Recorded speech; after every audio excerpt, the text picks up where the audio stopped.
Welcome to my YouTube channel. आज हम B pharma third semester के फार्मास्यूटिकल इंजीनियरिंग सब्जेक्ट की एक महत्वपूर्ण पॉइंट बर्नौलीज थ्योरम के बारे में जानेंगे।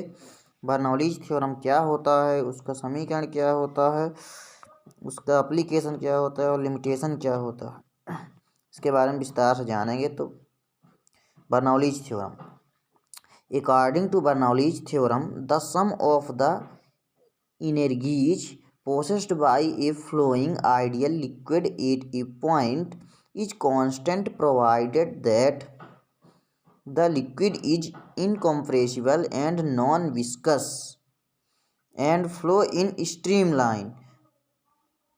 Potential energy plus kinetic energy plus pressure energy equal to constant। जब हम किसी लिक्विड को फ्लो कराते हैं तो उसमें जो टोटल एनर्जी होती है, कौन कौन सी, potential energy plus kinetic energy plus pressure energy, ये आपस में बराबर होती हैं, कांस्टेंट होती हैं। दूसरी डिफिनेशन देखते हैं कि it state that total energy, kinetic energy, pressure energy, potential energy per unit mass in steady state in constant.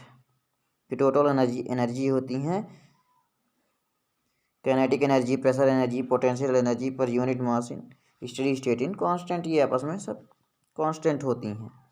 फिर बर्नौलीज थ्योरम में आगे देखते हैं, जैसे चित्र में कोई लिक्विड है जो पॉइंट ए से पंप की सहायता से बी की ओर फ्लो हो रहा है, पॉइंट बी की ओर फ्लो हो रहा है। तो इस कंडीशन में क्या क्या स्थिति आएगी। सबसे पहले तो नॉन विस्कस, जो हमारा लिक्विड होगा तो वो नॉन विस्कस होगा, मतलब आपस में सीधी रेखा में बहेगा, फ्लो करेगा, आपस में मिलेंगे नहीं, घुलेंगे नहीं। और इनकम्प्रेसिबल, मतलब उस पर प्रेशर ज़्यादा अप्लाई नहीं होगा, जिसके कारण वो सीधी रेखा में फ्लो कर पाएगा। स्ट्रीम लाइन फ्लो, इस स्थिति में जो हमारा फ्लो होगा वो एक स्ट्रीम लाइन में होगी, सीधी रेखा में, मतलब हमारा फ्लो जो होगा तो सीधी रेखा में होगा। फ्रिक्शन फ्री फ्लो, जो हमारा फ्लो होगा वो फ्रिक्शन फ्री रहेगा, मतलब एक दूसरे पर मिलेगा नहीं। आई होप आपको इतना समझ आ गया होगा। फिर देखते हैं, इस स्थिति में हम देखे थे कि total kinetic energy, potential energy, pressure energy equal to constant in steady state. इस स्थिति में टाइम जो होता है तो नो वेरी होता है, डिपेंड नहीं करता है। फिर आगे देखते हैं हम, point A plus point B liquid is flowing, मतलब जो लिक्विड है तो हमारा पॉइंट ए से पॉइंट बी की ओर फ्लो कर रहा है थ्रू पाइप से होते हुए 8 क्वार्टेन प्रेशर, एक कॉन्टेंट प्रेशर में। तो प्रेशर एनर्जी क्या होगा, प्रेशर एनर्जी इक्वल टू निकालेंगे तो प्रेशर एनर्जी इक्वल टू होगा PA upon G into rho A, जिसमें PA हो गया pressure of liquid 8 point A, G हो गया एसिलरेशन ड्यू टू ग्रेविटी, और रो ए जो हमारा हो गया तो डेंसिटी ऑफ लिक्विड। फिर अब हम प्रेशर एनर्जी तो ज्ञात कर लिए, अब क्या हमें चाहिए, पोटेंशियल एनर्जी। तो पोटेंशियल एनर्जी ज्ञात करने के लिए, due to the flow of liquid their position is change, potential energy equal to XA।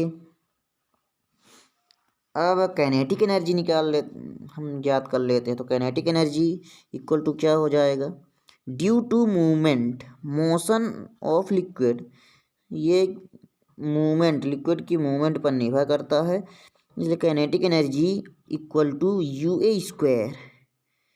UA square upon 2G। अब टोटल एनर्जी 8 पॉइंट A, अब A पॉइंट पर टोटल कितनी एनर्जी है ये हमको ज्ञात करना है। Total energy 8 point A point पर कितनी एनर्जी टोटल, तो टोटल हो गया, हमने डिफिनीशन में देखा है कि टोटल जो एनर्जी होती है प्रेशर एनर्जी, पोटेंशियल एनर्जी और काइनेटिक एनर्जी के इक्वल होता है। तो total energy at point A equal to हमारा प्रेशर एनर्जी कितना है P A upon G equal to rho A plus potential energy कितना है एक्स ए और काइनेटिक एनर्जी कितनी है U A square upon two G equal to constant. ये तो हम डिफिनीशन में देख चुके हैं। अब ये तो ए पॉइंट में हो गया। अब total energy at point B, तो उसी प्रकार इसमें भी रख देते हैं। इसमें जैसे पी ए रखे थे इसमें पी भी रख देंगे, तो पी बी अपॉन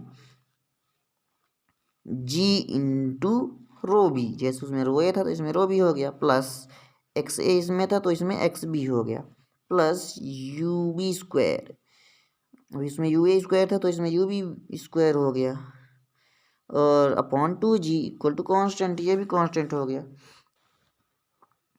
इसको समीकरण 1 दे देते हैं, इसको समीकरण 2 दे देते हैं।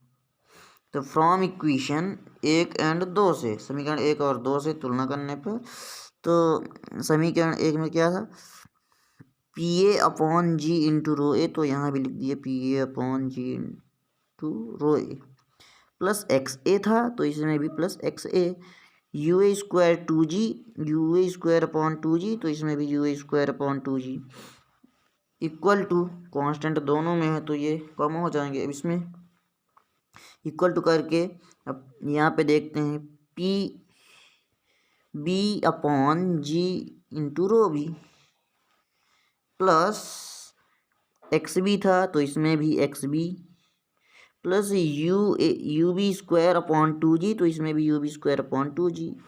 ये है हमारा बर्नौलीज थ्योरम, दोनों की तुलना कर दिए। अब हम देखते हैं एप्लीकेशन और लिमिटेशन। एप्लीकेशन हो गई, पिटोट ट्यूब में इसका उपयोग यूज होता है, एप्लीकेशन मतलब यूज ही होता है। स्टेगनेशन ट्यूब में इसका उपयोग होता है, पंप्स में होता है, कार्बोरेटर में होता है, इजेक्टर्स में होता है, डिस्चार्ज में होता है, और फ्लो सेंसर में होता है। और लिमिटेशन क्या क्या है? The velocity of liquid particle across any cross section is considered uniform, which is not correct. The velocity of particles is different in different layer.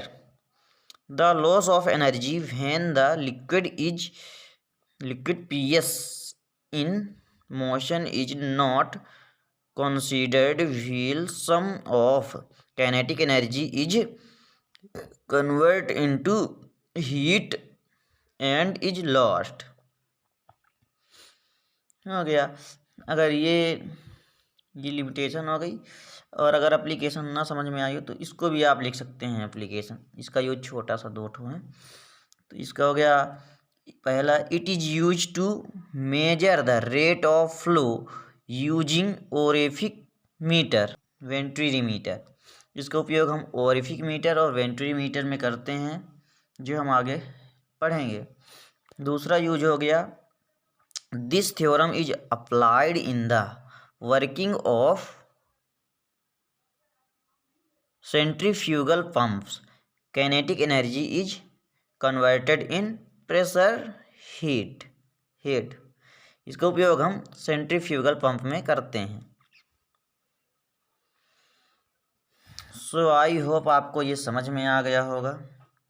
इसके बाद हम जानेंगे एनर्जी लॉसेस के बारे में। ये 4 प्रकार की होती हैं, frictional loss, losses in fitting, enlargement losses, contraction losses. अगर आप बर्नौलीज थ्योरम में इतना लिख देते हैं तो आपको 7 नंबर मिल जाएंगे। सो थैंक्स फॉर वॉचिंग, मिलते हैं नेक्स्ट वीडियो में।